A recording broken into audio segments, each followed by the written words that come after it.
दत्तनगर येथे नामफलक काढण्यावरून माहूर पोलिसात गुन्हा दाखल, पोलिसांचा पुढील तपास सुरू। माहूर शहरातील दत्तनगर परिसरात झालेल्या मारहाणीच्या घटनेप्रकरणी माहूर पोलीस ठाण्यात भारतीय न्याय संहिता BNS तसेच शस्त्र अधिनियमांतर्गत विविध कलमांखाली गुन्हा दाखल करण्यात आला आहे। पोलीस नोंदीनुसार FIR क्रमांक 0144/2026 6 ऑगस्ट 2026 रोजी रात्री 8:40 दाखल करण्यात आला। ही घटना त्याच दिवशी सकाळी 6 ते 6:30 वाजण्याच्या दरम्यान माहूर शहरातील दत्तनगर परिसरात घडल्याचे फिर्यादीत नमूद करण्यात आले आहे। या प्रकरणी कैलास प्रकाश भालेराव वय 35 वर्ष राहणार दत्तनगर माहूर यांनी माहूर पोलीस ठाण्यात फिर्याद दिली। त्यांच्या तक्रारीवरून भारतीय न्याय संहिता 2023 मधील कलम 324(4), 324(5), 352, 351(1), 351(2) तसेच शस्त्र अधिनियम 1959 च्या कलम 3(1) अंतर्गत गुन्हा नोंदवण्यात आला आहे।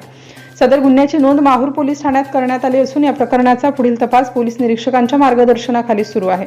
आरोपींविरुद्ध कायदेशीर कारवाईची प्रक्रिया हाती घेण्यात आल्याची माहिती पोलीस सूत्रांनी दिली आहे। प्रतिनिधी अंबादास मुक्ते, माहूर। नवनवीन घडामोडी जाणून घेण्यासाठी नवराष्ट्र माझा या आपल्या YouTube चॅनलला लाईक, शेअर व सबस्क्राईब करा। धन्यवाद।